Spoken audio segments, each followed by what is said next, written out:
Morning, guys.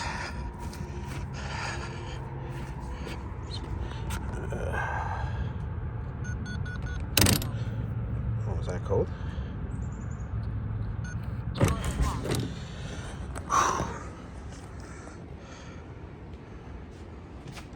Welcome back. JDM LOFT. Finally got some stuff done. Still working on the insulation. It's gonna be a tough one. Move the sink around. Gotta work on the urinal. Couch is back to where it was. Just fired up the MRCOOL 36,000 BTU again.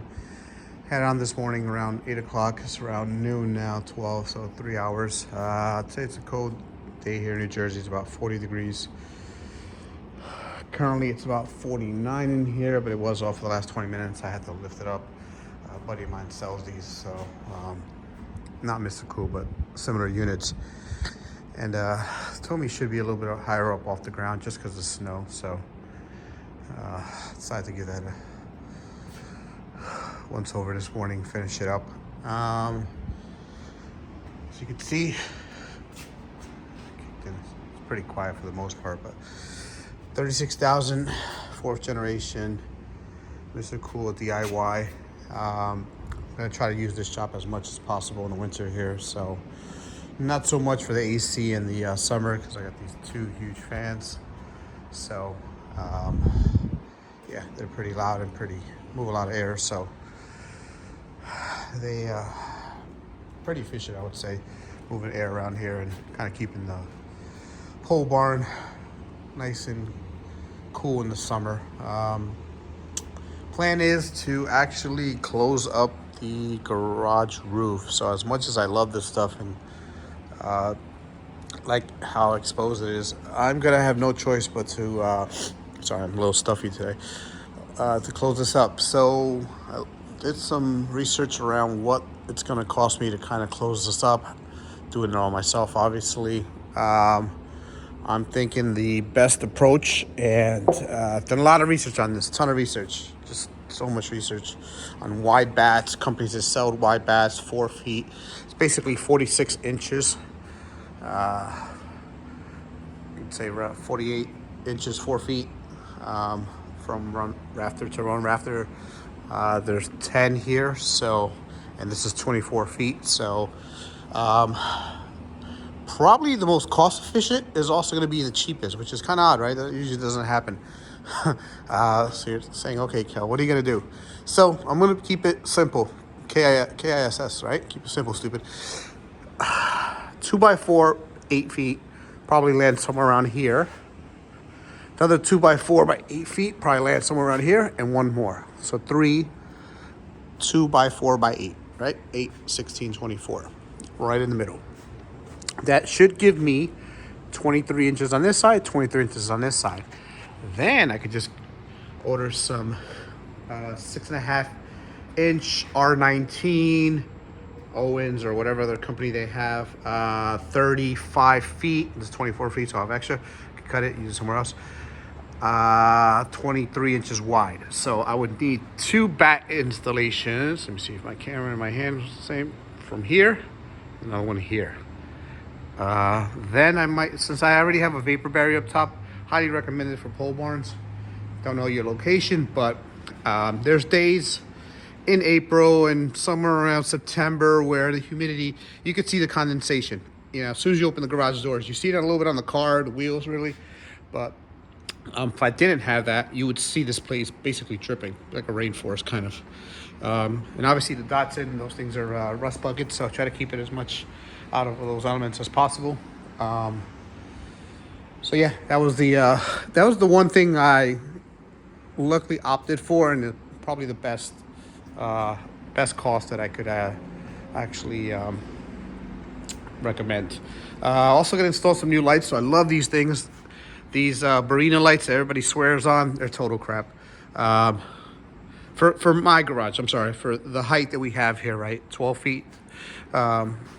To their first rafter beam. So yeah, they're as you can see, they're not really doing much here. They're just like a cool strip. Ideally, it would have been cool to probably put them here. I thought about that on the rail, but I don't know. I'm just told my buddy if he wants them because he's buying a new house and new garage and all that stuff, so might be able to pick them up. So the plan is I ordered two 200 watt Hyperlight LEDs similar to these. These both are 200 and that's a 150. Got them both off Amazon. I think they're like 84 bucks. And I'm going to mount one somewhere around there. Yeah, right around there. The other one somewhere around there. I don't know, so I might put one more here. Super bright. I mean, this place is lit up pretty good. But I'm trying to do as much as possible because once I close up this roof, I don't really ever want to go in there, right? So wiring. So I'm thinking one more step would be probably to run one more 8x3, 10x3, I'm sorry, 10x3 Romex wire from the panel up this way and probably down somewhere around here. The reason is the goal is to get a lift. That area is going to be a 2-post lift. It's already built for it. So did all the, before the contractors came and poured a bunch of cement here, 6 inches. I actually spent the extra $3-4 myself, got number 6 rebar if I remember.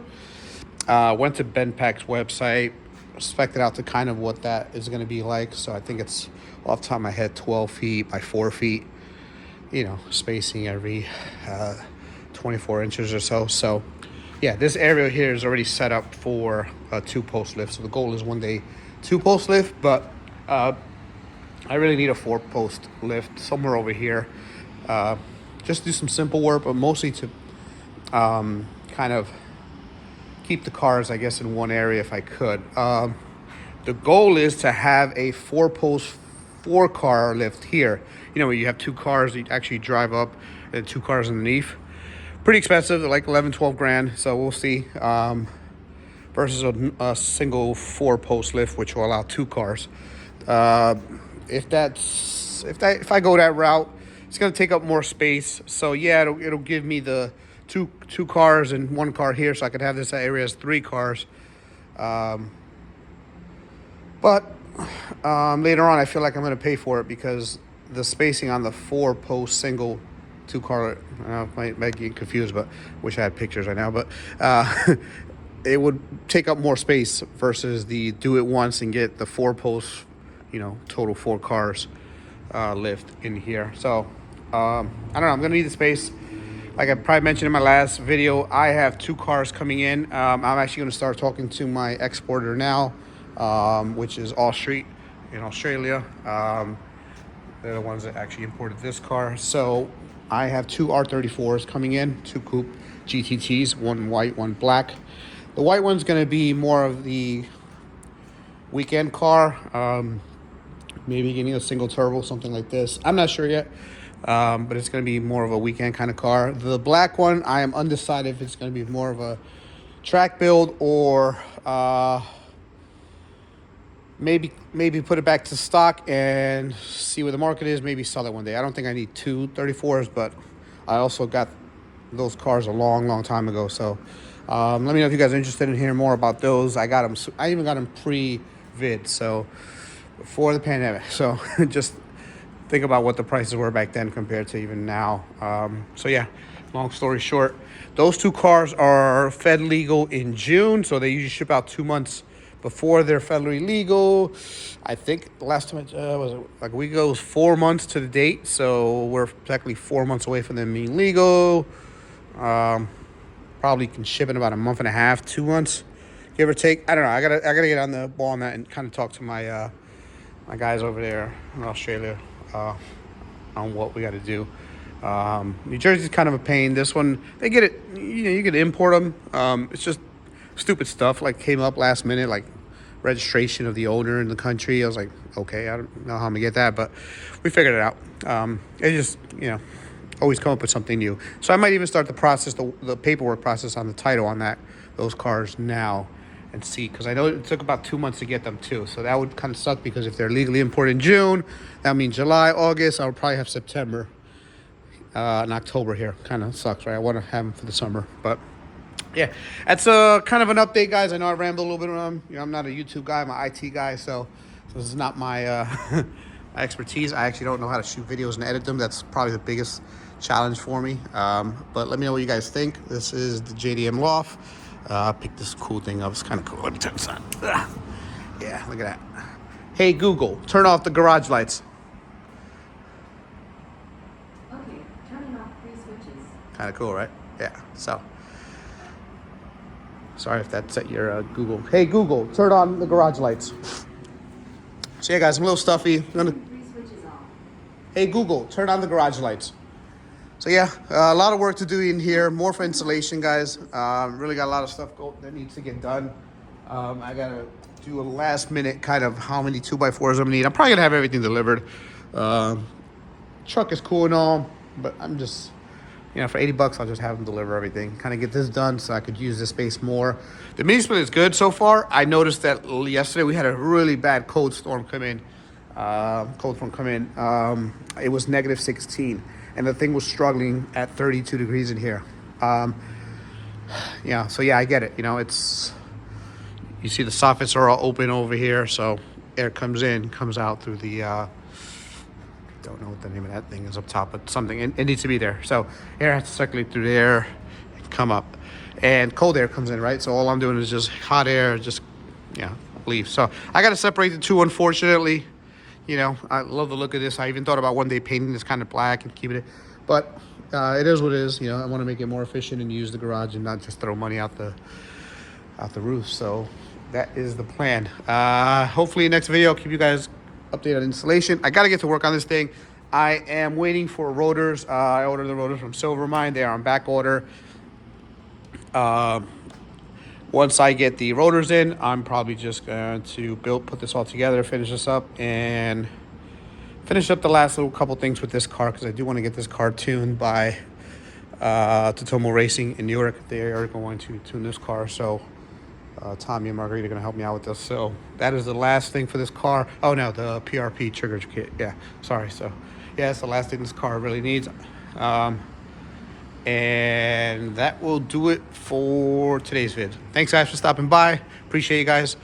Like, comment, subscribe. Let me know if you guys want to know anything more, hear anything more. I can get into details on whatever you guys want to know. Thanks guys.